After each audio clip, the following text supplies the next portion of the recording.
Crescent City Steakhouse, a true neighborhood restaurant operated by the Vojkovic family since 1934, is the oldest steakhouse in the city of New Orleans. Serving only hand-cut, prime-aged, corn-fed beef for over 80 years, Crescent City Steakhouse has become a dining destination for both die-hard locals and adventurous travelers who seek traditional, timeless New Orleans cuisine. Crescent City Steakhouse, 1001 North Broad, on the corner of St. Philip, in the heart of New Orleans. So here's the bottom line.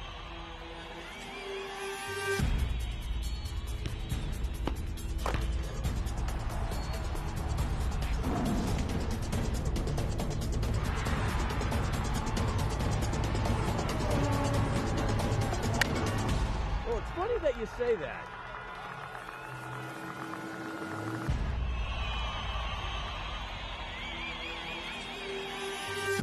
Let me tell you.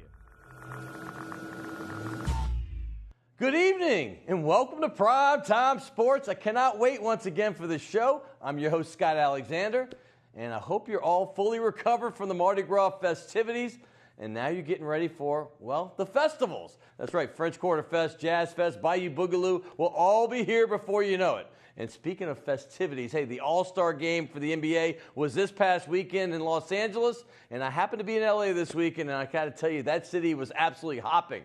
And you remember last year's MVP, our own Anthony Davis. Well, he got 52 points in that game. Well, this year he didn't do as well, but he did a wonderful tribute to his injured teammate Boogie Cousins by wearing his name and number on the back of his jersey during the game. That is how you recruit your friend to come back. Hey, lots of Pels talk, speaking of them, and college hoops and baseball with my man Guerry Smith. And speaking of baseball, hey, former Tulane star and LSU assistant coach and now Mississippi State head coach. He was fired from the Bulldogs last night. His name is Andy Cannizaro.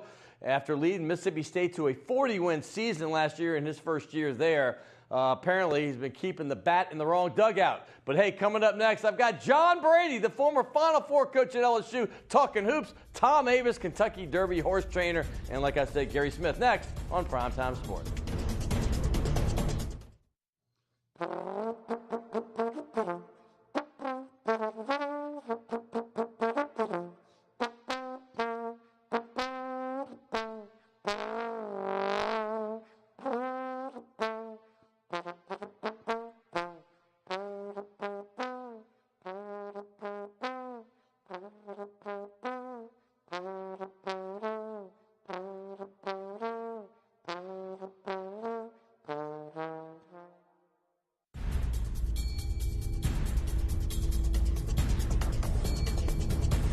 Welcome back to Primetime Sports. I told you we have a great show for you today. Hey, that was my man Glenn David Andrews.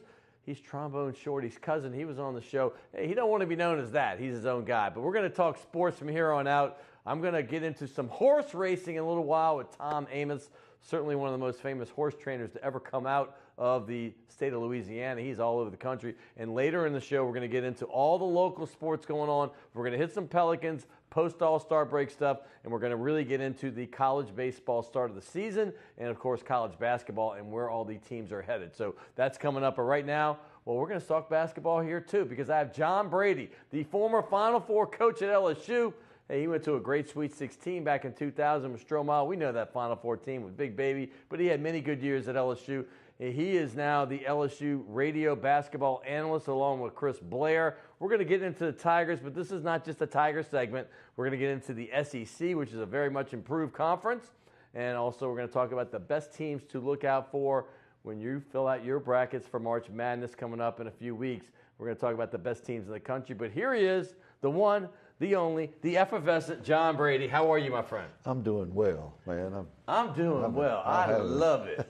I love it. I do, man. So, what's going on in John Brady's world? What's happening? I'm following the LSU Tigers, doing a little basketball with them, and being part of the program. Will Wade's been too kind to me, and I've had fun watching this team develop, improve, and being competitive almost night in, night out. And I think this guy, Reith, is probably maybe one of the most improved players in the Southeastern Conference.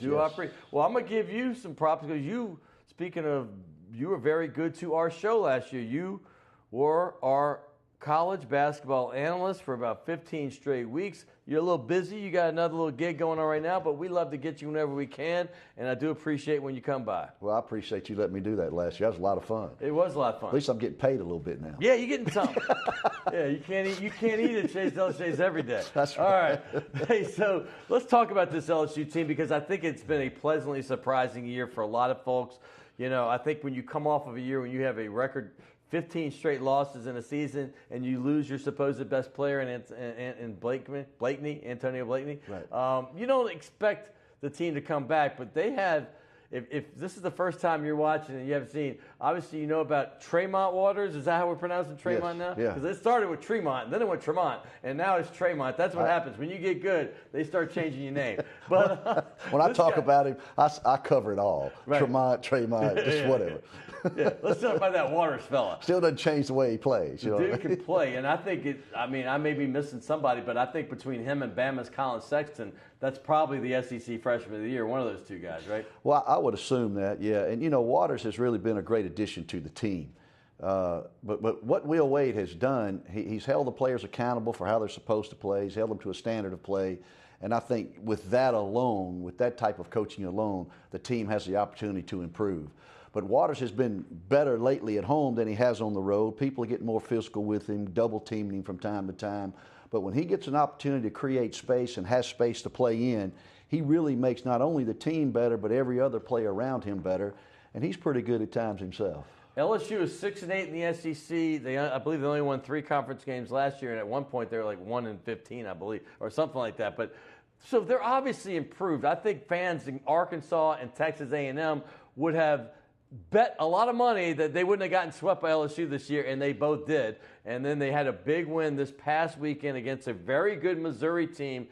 Talk about that win, how important it was. And they're one of these teams. I'm out west doing a game with Tim Brando and Doug Gottlieb. And Gottlieb, who's usually a negative dude, was like talking about LSU. He goes, they've got as many good quadrant runs. I know. I didn't tell you I was with Gottlieb because I know you and him have a little history. That's good, though. But Brando was busting him up, too.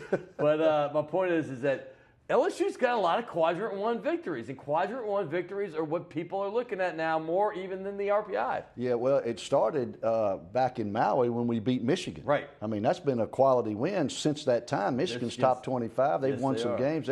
They're playing in the top 4 in the Big 10, or Big 12, whatever, Big 10. Big 10. Yeah, so they're a good basketball team.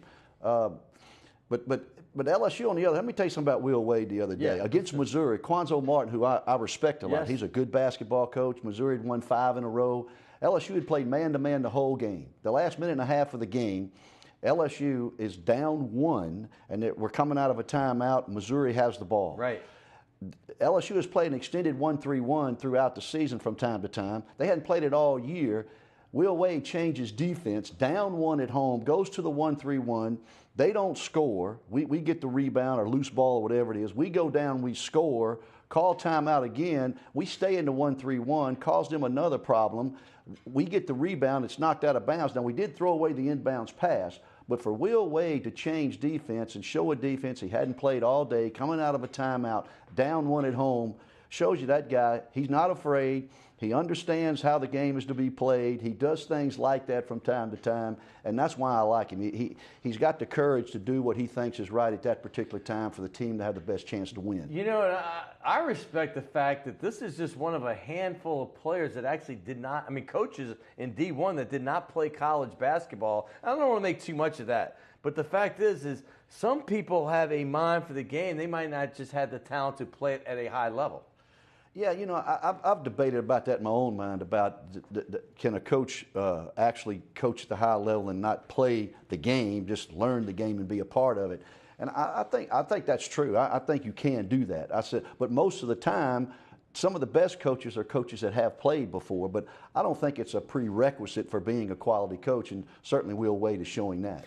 Guys like Patino and Krzyzewski were players, not necessarily the stars of their team, but on team. And I find that sometimes those are the most successful ones, the guys that have not been getting accolades their whole life as a player. Because we've seen some of those guys try and not do very well. So guys that were just good basketball players. I know you were great, but I mean, but my fact is that they become some of the best coaches. Well, they know what it is to overachieve, and they know what it is to stay the course and be tough and not be spoiled and appreciate everything that you've worked for. I understand that, and I think that goes into the coaching. It permeates the team. One last thing on the Tigers: is it too early for us to get excited here in the Bayou about this team's recruiting class, which by all standards is either second or third in the entire country, and they've got some big-time players coming in with what Will Wade has been able to do with this group, and he's going to even get some better talent coming in. Well, there's the better cavalry is on the way. So I think with what he's shown this year, and there's talk about LSU being a bubble team. How about a team that had no expectation level to an expectation now? That right there is a compliment to this group. So now I think with better players coming in, he's proven he knows what he's doing. I think good years are ahead for this LSU basketball program. And I love what Will just said at the press conference. He said, listen, we get one more win, that's 16 wins. That means we're going to have a winning season. I'm going to go with that. And he's even got Louisiana down because isn't the rest called Lanyap? We're going to go with that. I was like, my man's got it down. Yeah. He has got it. He's a smart guy. He understands. And certainly this basketball team, to have a winning season, if that happens, and to beat the quality of teams that they've beaten this year with a lot of the players on this team that had lost 15 straight games, that speaks volumes for what he's been able to do. All right, let's get some rapid fire going. We're going to talk about the SEC and basketball. Let's talk with Auburn. Has got to be the biggest surprise story. They started the season with the scandal. You know, they had to fire a couple people, and you thought Bruce Pearl might be on the hot seat again. All of a sudden, this dude just rattles off win after win after win. There he is with Charles Barkley, but they've got a couple guys that are getting it done for this team, and they are athletic. Well, here's what I think about the Auburn team. It's Bruce Pearl's best defensive team. Now, the player that just got hurt, McLemore, his long 6'7" guy that blocks shots, plays bigger than he is, he's out now. So he's out for the rest of the year with a dislocated ankle. So that's going to hurt them.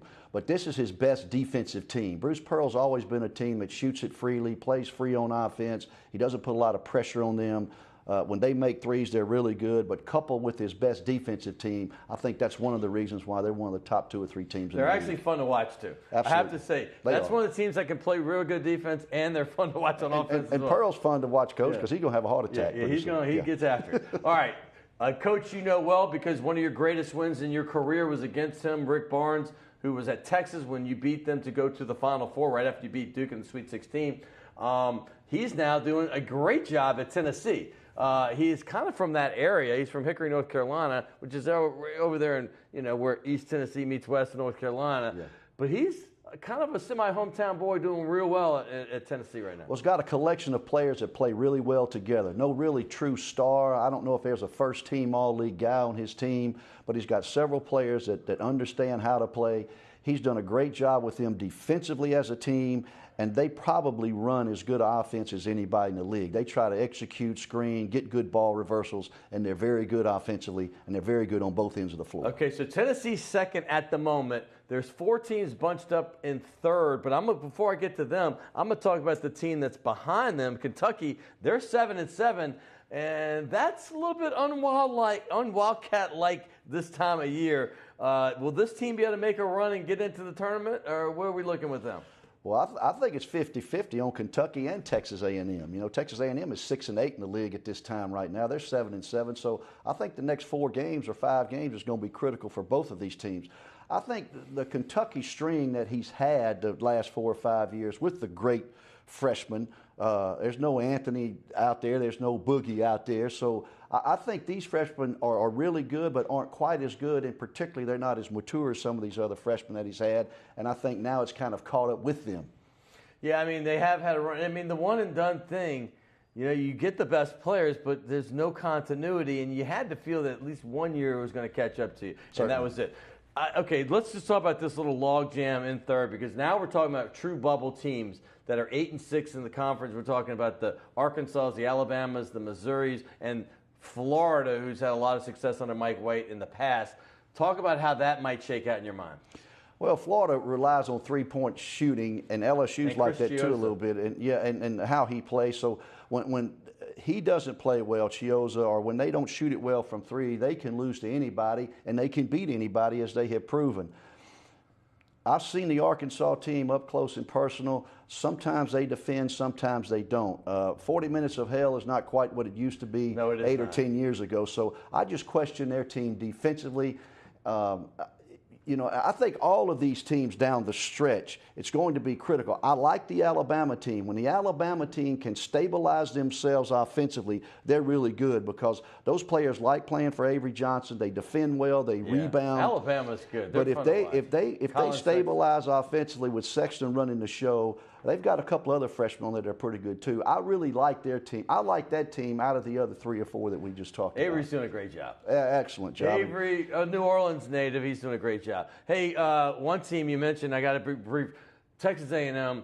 They had so much talent. I know they've had some injuries and some discipline issues there, right. But that is a team that now was on the radar, and then they're a little bit under the radar. If they could sneak in, they could be dangerous in the tournament. Well, they could. But, every time I get to feeling good about a Southeastern Conference basketball team, it seems like they lose a game I don't think they should lose. A&M got it back right. They won 2 or 3 in a row, and then they've gotten beat the last couple of times. So I don't know where they're going to fall. Again, at 6 and 8, it's going to be critical the next 4 games for them and how they finish. One quick thing I'm going to say, this testifies to the strength of the league. Last year, a Final Four team was South Carolina, and they actually are 5 and 9 in conference, but they did just beat Auburn, the number 1 team. So that should tell you they're sitting in there like at about 11 or 12 or whatever in the conference, and they just beat the best team. But before I do that, I have to mention your buddy Andy Kennedy. I want to bring him up because he's probably the most successful coach, if not the number 1, probably at least 1 or 2. I know he's got the most wins in Ole Miss history. He's stepping down at the end of the season. Talk about him and what he has meant for that program. Well, Andy's a great coach. He's a great guy. He's straightforward. His teams has always been well coached. They play well. They're efficient on both ends of the floor. 12 years, that's a key moment for a coach in the Southeastern Conference. If you can last there 12 years, you've done a great job. The thing about him is he's got a new building. He's only been to 2 NCAA tournaments in 12 years, and I think that's the thing that caught up with him. Hey, let's talk real quick about the big national picture. Virginia is number 1 under Tony Bennett right now, but Villanova, one's defense, one's offense. Villanova's got a lot of firepower. Talk about how you see things at the top of the rankings shaking out. Well, Villanova is – let's go to Virginia. Virginia's 7-0 at home. Yeah. 7-0 on the road. They haven't lost on the road. They're a team, in my mind, that do 2 things well. They rebound it and they defend it. And at the high major – I happen to know that after 20 shows that you love those 2 things. At the high major level, that's what travels. Offense doesn't travel as well. Not all the time. Let me throw a team out, and I like Villanova, guard-oriented.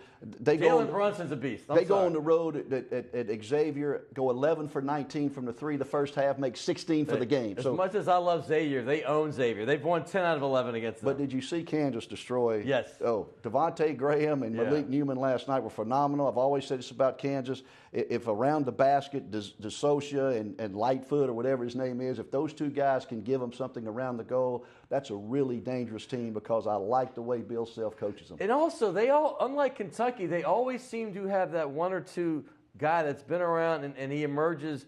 He comes out of the shadow like Devontae Graham did this year. Always good, but now he becomes the guy. And that senior and junior leadership is important for success on teams like that. Well, same thing with Virginia. Virginia does not have a true freshman in their starting rotation. So they're a little older, a little bit more mature. They control the pace of the game offensively, plus they're very sound defensively and rebounding it. All right, I got to mention, you mentioned the thrashing that Oklahoma got last night by the hands of Kansas. Okay, right. Trae Young, who is definitely the most dynamite player to come in the college, at least in a little bit. 30 points a game, leads the country in points and assists, never been done on the college level.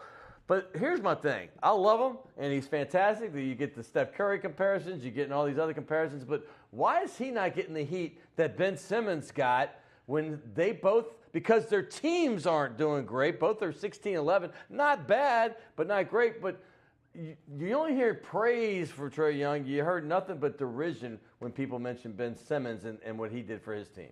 I think it's the hype and the anticipation level of what each school did with those particular players coming in before they bounced the ball.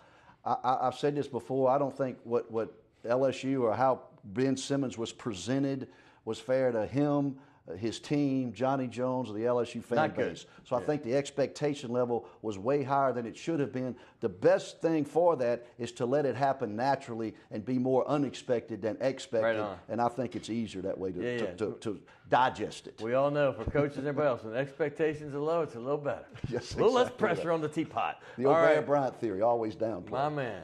Oh, good to see you, baby. Very good. was Wish I fun. had another hour. All right, John Brady. We're going to have him back for tournament time. He doesn't know it yet, but we will sneak him in.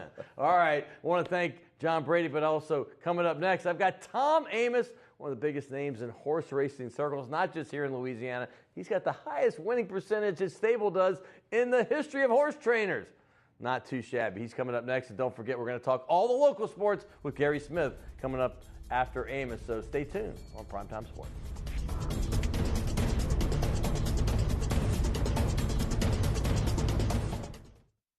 The owners of the Delachey's Wine Bar on St. Charles Avenue have opened up their newest creation uptown on Maple Street called Chez Delachet, a new local wine bistro featuring a larger menu of small and large plates, a brighter atmosphere, and full table service. Additionally, patrons can enjoy a large patio out front as well as an extensive wine list offering selections from around the world.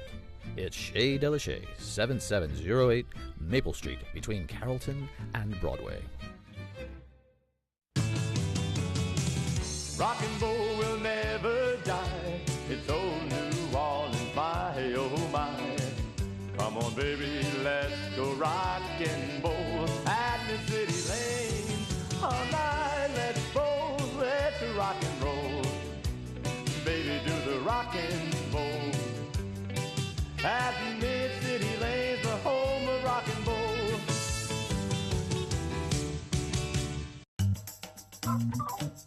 Fall in love with autumn with PJ's new seasonal lattes. Our pumpkin latte brings you all the flavors of a pumpkin pie with hints of cinnamon and nutmeg, like your favorite holiday dessert in a cup. And our s'mores latte with flavors of toasted marshmallows, warm milk chocolate, and graham cracker cinnamon is sure to bring back campfire memories. The PJ's Fall Seasonal Lattes, available at your local PJ's only for a limited time.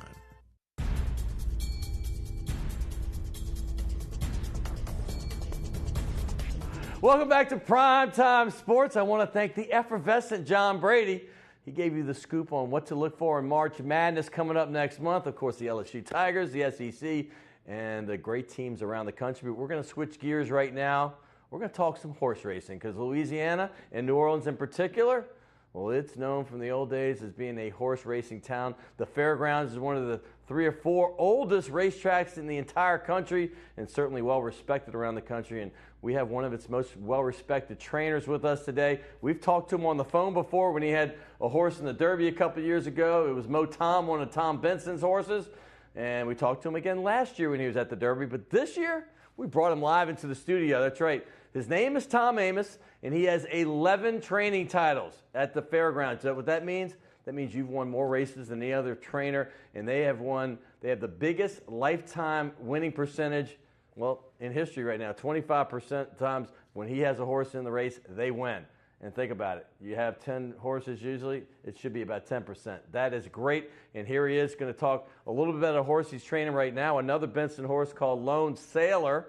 And but we're going to talk about how he got in this business. Tom, it's good to see you in person, my man. Pleasure. How are you, my waiting friend? to be on your show, Scott. You've been About waiting. time. It's here. It's Yeah. finally. Yeah, you're like, man, I'll be back on April 1st. I'm like, I thought you were supposed to be leaving April 1st because you spend time here in New Orleans, but you also go right after the Louisiana Derby. You head up to Kentucky. That's right. The Louisiana Derby this year is one of the last days of March, and we'll leave right after that and go to Kentucky, and we'll be at Keeneland and at Churchill Downs for Derby week. Yeah, Keeneland obviously is one, to me, that's my favorite racetrack in the country. I was fortunate enough to go a bunch in the 90s. It only runs in October and April, correct? Talk about how you got into going to Keeneland so much.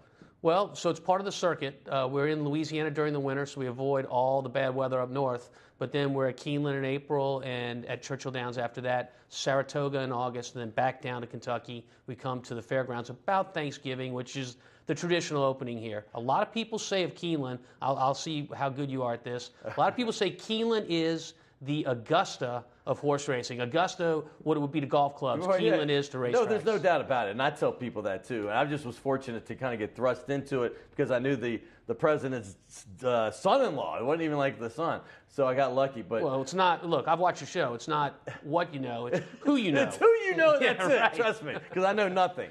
But talk about this whole thing. You're not like the typical. Racing families seem to be that. They stay in the family a lot, but you kind of had a different start to this business. Tell people how you actually got into it. So my family has nothing to do with horse racing. Right. I started liking it as a kid. I love to handicap, which is a wonderful way to kind of test your ability to take a lot of evidence and figure out a puzzle and figure out how a race is going to run, who's going to go to the front, who's going to come on at the end, how the race will unfold. And the beauty of doing that and being correct and watching the race do just that was something I fell in love with. I fell in love with it at an early age, probably 12 or 13 years old. I was fluent in reading the racing form and going to the track quite a bit. And instead of doing homework, I used to take the streetcar home, and on the stop I stopped at, they sold the states item and the racing form, and I would buy that day's races, even though they'd already run, and I'd stick it under my books, and I'd go to my room and do my homework. But my homework was seeing if I was right in the racing form, and I'd watch Hap Glaude on Hap WWL. Glaude, baby. He loved the racetrack. Yeah, and he'd give you the results. He gave you the results. Yeah. That was a big part of the local news Now, back that's then. pre-internet, right? We're talking about Way early pre-internet. 70s. Yeah, when they got those 2 minutes, it'd be like you get your prep sports, That's your right. Saints, your LSU, and definitely the racing as well. So wasn't a horse family, but you obviously had horse friends to get into it. Who were they? So I was close with the Stahl family, and I went to school with Al Stahl, who's also a trainer now. I think we hold the distinction, Al and myself, of the only two Newman graduates that went on to be horse trainers. And I don't think Newman holds that in high regard, but nonetheless, we're here. They got a couple Super Bowl MVPs, and they got the horse trainers, baby. Hey, by the way, when Derby time comes around, I remember when Al was in his first Derby. It was funny because I'm living in Atlanta, and I'm like, they mentioned his name, and I'm like, I hadn't seen Al in years. I'm like, look at Al Stahl. He's made it. And now you've made it, too. You've been in 5 Derbies. I've been in 5 Derbies. The best I finished is 5th. Those races are 20-horse 20 fields. horses, man, yeah. It's the best of the best. I can tell you the experience is like no other. So you said you were joking off camera. I don't know if I can say this, but I will. You said you had last place horse, you had a second last place horse, and a third last place horse. But you say, hey, I was there, baby. I do hold that distinction, and I'm hoping to come back this year with Lone Sailor. Talk about Lone Sailor, because obviously we all remember Mo Tom, and that kind of got you named. Every person at the racetrack that goes regularly knew who Tom Amos was. But in my opinion, the casual horse person, when the Bensons got involved and all of a sudden you see Sean Payton up at Churchill Downs, then it became kind of a, hey, everybody in New Orleans is talking about Benson's new venture. He has the Pelicans, and of course he's had the Saints for many years. But that put your name into the forefront, I thought. Look, before the Bensons came along and I was lucky enough to be one of their trainers, I was really big in cab driver circles and waiters. Waiters and cab drivers, they knew who I was. Okay. But after that, other people started knowing who I was. Waiters and cab drivers, because they love racing, and you're a big tipper. Which one was it? I think their hours play to the horse racing. There it is. All right, let's talk about Lone Sailor. What makes him special? So he's a very beautiful horse. I mean, physically, he's imposing in his looks. He broke his maiden at Saratoga in the slop by about 10 or 11 lengths. He's come down to the fairgrounds. He's competed in some of the preps. He's going to have a berth in the Louisiana Derby at the end of the month, and that will make the decision on whether or not we go to the Kentucky Derby. He's doing well. We'll see what happens. All right, you are a handicapper, as you said. At least that's how you got your start. I'm not saying you do it now, but where would you put his odds right now, today, for the race that's about a month away? So in the Louisiana Derby, he's going to be a long shot.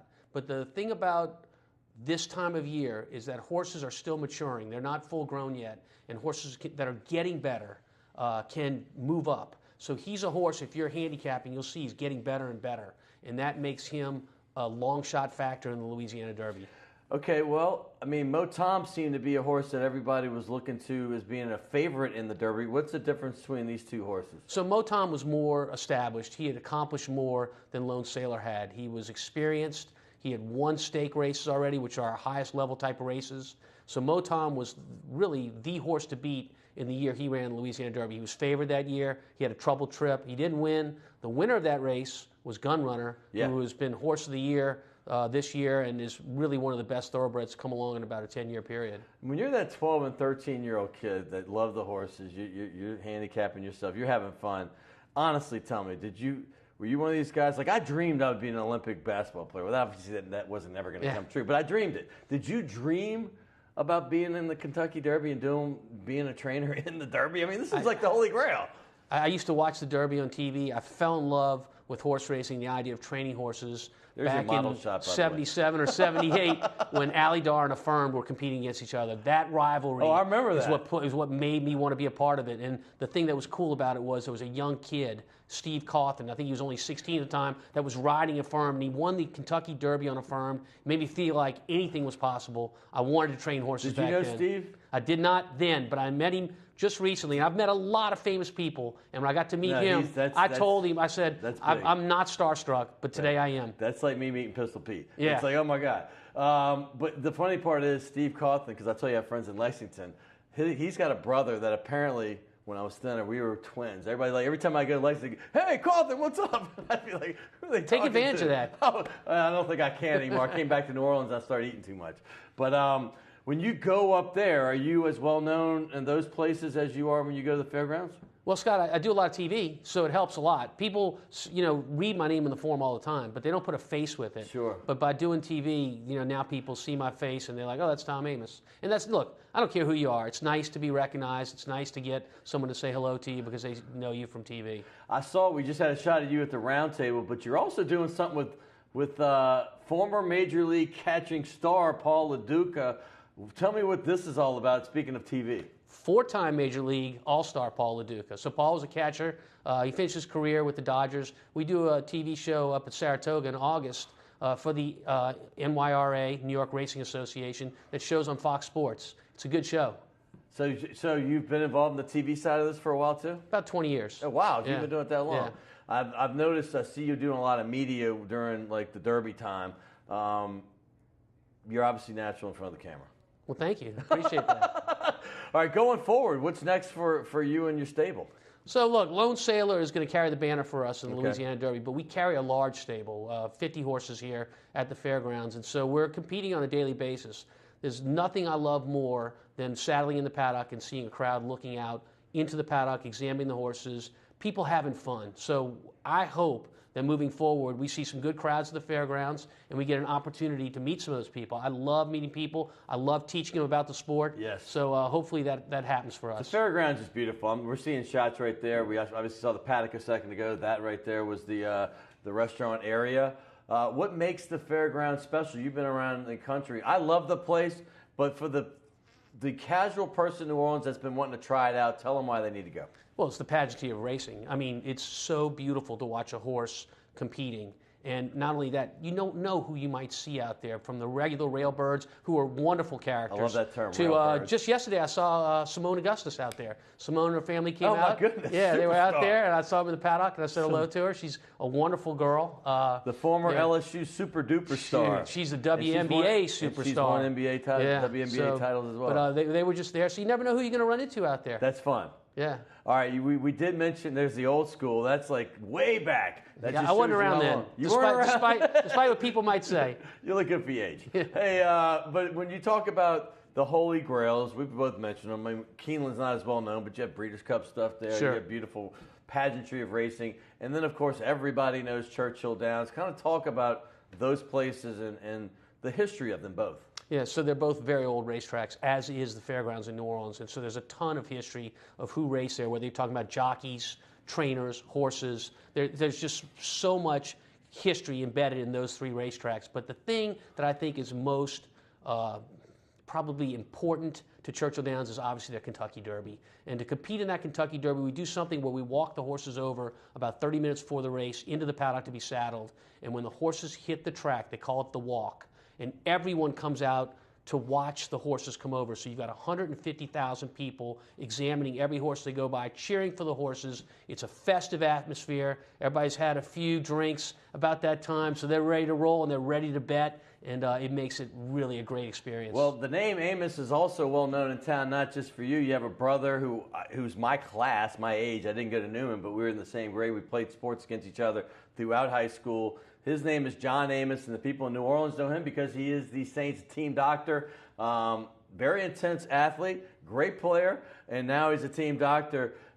growing up, did y'all have any battles on the field or on the courts? We both played a lot of tennis, and I could beat him till I was about 15, and then he started beating me. So he's 12 years old and already beating me at tennis. And I used to beat him up, but by the time I got 16, I stopped that too because he was getting pretty strong. I think we have a shot at John when he was with the the Saints. I think he's got the Saints shot. We'll find it in a second. But also, your daughter Ashley is very active with the Saints. I've met her probably 3 years ago over in Greenbrier, and I've seen her every year that we're at the Greenbrier, and obviously she does a lot with both the Saints and the Pelicans. I'm very proud of her. She's the videographer for the Saints and the Pelicans. Just got back from Los Angeles in the All-Star basketball game with Anthony Davis, who I was out there.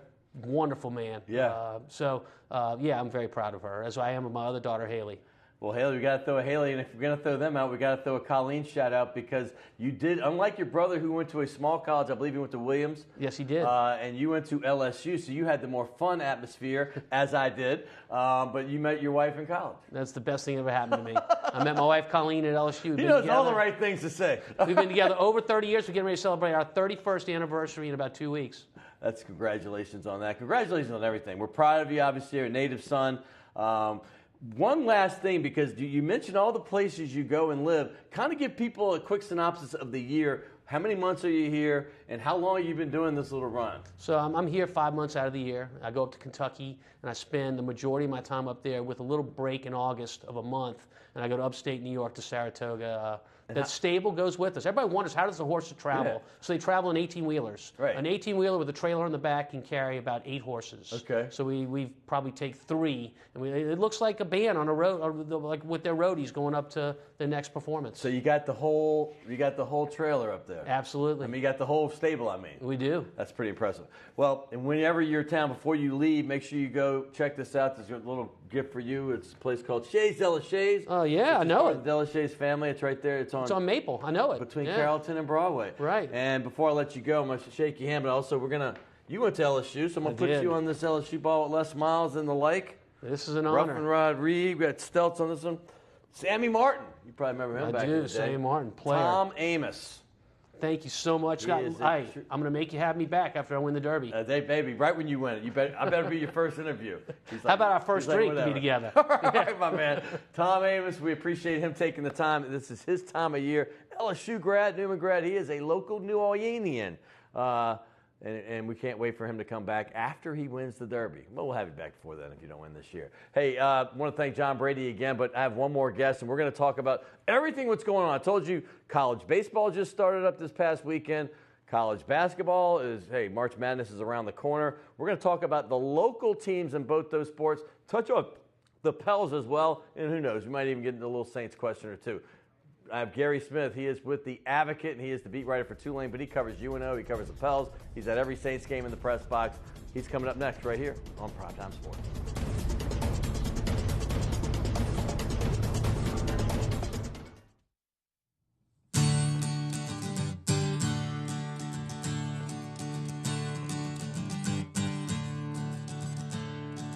Love is a burning thing, and it leaves a powerful ring, bound by wild desire. I fell into a ring of fire.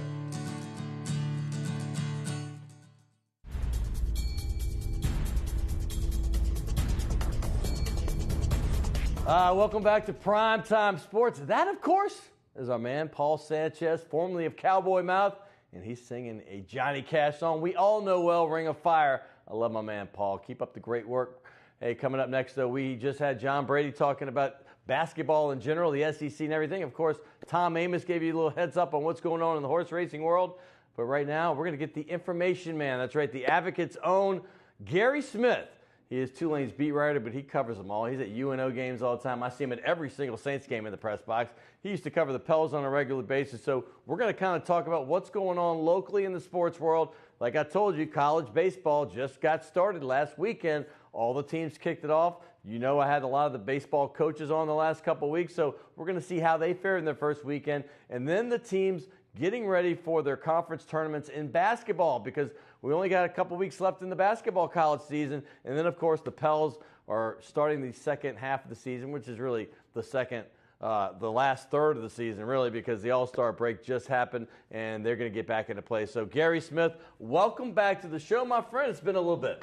Great to be back on the show. I think I was on here last year. Yeah, last year, right before the basketball season. My annual appearance. I love being on the show. Well, let's talk, man, because you are the guy I thought of first when I said, you know what, who knows college baseball and college basketball, not just one team, but can answer questions on all of them, and that is you. College baseball season started this weekend. You went to every Tulane game. Let's start there. I know we're going to cover them all, but as far as Tulane goes, the problem last year is they started off slow and they tried to catch up all season long. This year, Travis Jewett got off to a 3-0 start. Yeah, it was a tremendous start for Tulane. This is a team that was picked to finish 8th out of 9 teams in the American Athletic Conference. They had a senior-laden roster last year that Travis Jewett inherited. It didn't go well, and mainly the pitching was just awful. I think they had a team ERA of 5.99, which was the second worst in school history. They just couldn't get enough pitching to get the job done. Can I ask you a question on that? Because I didn't want to ask Coach when he was here because he's the coach, and I don't want to put him in a position. But what happened to Ross Massey? From freshman All-American 2 years ago to last year falling off the map, what happened to him and what's his future look like? Well, he had a terrific outing this weekend. What happened to him, somewhat of a mystery. I think he wanted to throw harder. He was not his freshman year, he got by on guile. I think he wanted to get that fastball going a little bit better just for his future. And his mechanics got messed up somewhere along the way. They had a new pitching coach. They had new techniques. I don't think he handled the new techniques they were using particularly well. Right. And he got the yips. That's what happened to him right at the beginning. He could not find the plate. And I'm talking about, this is a guy who almost led the nation in fewest walks per 9 innings as a freshman. He could not find the plate. I'm talking 5 balls in a row, 8 balls in a row, 12 balls in a row, hitting guys. And once that happened, for the rest of the year, he was just trying to aim the ball over the plate. I've he lost seen his it. confidence. Mark Wohlers. Yeah. I was there. I was there when he gave it the home run in the World Series to Jim Leyritz, and he was the best reliever, at least one of the top 3 at the time. Right. And he fell off the map. He could not find the plate after that. So it happens. And a lot of times when that happens, guys don't get it back. I think more often than not, when that happens, guys really struggle to get it back. But he appears to have done it. He worked hard in the offseason. They did not put him in the starting rotation this weekend because I don't think they were 100% sure, but he came in the second game of the weekend in a tie game in the 8th inning, and first guy up, walk. Then 9 straight outs, he gets the win, perfect control, looked even, if I could say, he looked even better than he did as a freshman because he was throwing a little bit harder, and he completely fooled a Wright State team that has made NCAA regionals 2 out of the last 3 years. Right, I was going to say that. It was a good team. Wright State is no joke. They've been in the tournament the last 2 out of 3 years, but they are a smaller school. Tulane's schedule gets really rough coming up here, and I want to get on that because they've got Ole Miss on the road this weekend, and then they play Cal State Fullerton down the road. They got a bunch of good teams. What's the future for this young team? We'll find out. I love the philosophy that Travis Jewett has. He get some RPI. Right. If you're not good enough, you're not going to win. But if you're not good enough, you're not going to make the NCAA tournament anyway. It doesn't help to be playing a bunch of Arkansas Pine Bluffs of the world, which is... with all due apologies to the Pine Bluff fans out there. To that huge segment in New Orleans. Because we are in the entire state of Arkansas. All right. But that was I mentioned them because Tulane swept them to start the year 4 years ago. Right. Ole Miss is ranked 9th in the country. That's going to be a tremendous test for Tulane. That's a tremendous test for any team. Sure. This is a Tulane team that has 18 newcomers on the roster. It was a complete mystery how this team was going to do this year because it's a bunch of new faces. You could not have drawn up a better weekend than Tulane had in terms of finding guys at the plate, finding guys on the mound. They've had 12 pitchers pitch in the weekend series, 8 of them newcomers, and of the 12, I'd say 9 pitched well. And this is a team that had maybe 2-3 pitchers that they could count on at all last year. Speaking of newcomers, up the river, up in Baton Rouge, LSU was the national they got to the finals. They got beat by Florida in the finals. They're always going to be good, but they did have a rough opening weekend. The first time since 1999 that an LSU team has lost their opening series. They did escape with a kind of a miraculous win on Friday night. They won by 1, and then they got beat up the last 2 games. What's going on in Baton Rouge? They're not used to starting the season 1 and 2. Notre Dame put a number on them. Right. And first, let's credit Paul Maneri. That's an amazing stat that they had not lost an opening series since 1999. I'm guessing there's not another team in the country that had gone this entire century without losing an opening weekend series. It's easy to lose 2 games in a 3-game series. Their problem right now is pitching. They have they lost their entire weekend rotation. Yeah. Zach Hess, who was a huge find in the bullpen last year, became their closer. They decided to make him a starter. He had a rough first outing. Just got blown up. That's going to be the huge issue. LSU's got talent. They're going to come back, but the starting rotation is an issue. That's what they're going to have to figure Alex out. Lang, Jared Poche, these are superstar kind of guys. And then the freshman Walker he's got the arm injury. He's out for the season. So you're right. They are starting from scratch. But like you said, LSU will be fine. Yeah, no long-term concerns. For the goals, of course, for them, it's make the College World Series or bust. Right. So that's where they're going to have to get a lot better pitching than they've shown to do that. But this is not a team that's going to finish with a losing record, and this is not a team that's going to finish near the bottom of the SEC. They'll be fun to watch. I know they got some young talent, and I know some of those guys are holdovers that were freshmen last year because they had a great freshman class. This class has not shown it yet. Hopefully they'll improve. UNO, I love Blake Dean. He did it kind of becoming a trend. Instead of playing a series, he played 3 different teams. They had a little weekend thing over at UNO. He won 2 of those 3. This is a team I think we should look out for, even though they do have a lot of young players as well. Yeah, it's kind of a little bit of a year in transition for them because he did lose a lot of guys off of last year's team. But let's remind everybody, when he got to UNO, they were coming off, they'd won like 6 games, and they were at the 6 bottom. 6 out of like 60. He inherited because I think a lot of the people in the program were a little disappointed last year because they had a huge first year under him. They had a winning rate. Last year they swept LSU. Right, they swept LSU, by the way. They went at Alex Box. They went home, and then they were still middle of the pack in the Southland. They didn't make it to the NCAA. But still 230-win seasons in a row. But yeah, this is a program that had reached rock bottom, and he's gotten it up. This year, I think, could be a little bit of a year of transition for them. I'm not sure they're going to make another step up this year, but just he's stabilized that program, and they're 10 levels higher than they were. Before we get to the other 2 Southland teams, I got to go down I-10 because UL Raging Cajuns, even though they only won 1 of their 3, they did play the University of Texas. So that, to me, is a win. I mean, when you win 1 out of 3, I mean, of course, you want to at least get 2, but this is Texas we're talking about. Tell me about Tony Robichaux's squad. Yeah, they're good every year now. He's gotten that program where they expect to make an NCAA regional every year, and they pretty much do make an NCAA regional every year. No different this year. Yeah, they needed to win. You play a team like Texas, the one thing you don't want to do is get swept. They didn't. They won. They got that third game. win, 2-1. Yeah, got it 2-1. The other games were low scoring. They weren't blown out in any of them. It's going to be a typical Tony Robichaux team. They're going to make an NCAA regional. They're going to have a chance to advance when they get to an NCAA regional. He's got a terrific program, and it's on solid footing now. All right, the Southland to me is a very, very, very strong baseball conference. I think a lot of people maybe that live in other parts of the country would not know that, but baseball is so strong in South Louisiana, and we had 2 of the coaches last week on the same show. I had Matt Reiser, who's a former Tulane great player, went to the College World Series as a player. Now he's at Southeastern. This guy's got literally averaging 40 wins a year in 4 seasons there. They're at the stage where they expect to be in the tournament as well. Nichols has had a lot of success under Seth Thibodeau. They both had different kind of weekends. One played a tougher team, the other played an easier team. And what were the results there?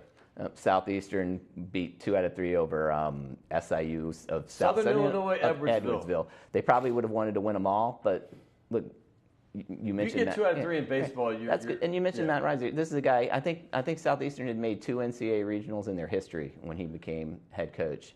They've made NCAA regionals 3 out of the last 4 years. When I said this, he's the only D1 coach in a non-Power 5 conference that has gone as an at-large, meaning you didn't just have to win your tournament, which a lot of things. That means their respect is there. They're getting in even though they don't win the conference tournament. They're getting into the regional twice in a row. And I love watching his teams play because they have a style. They run and they run and they run.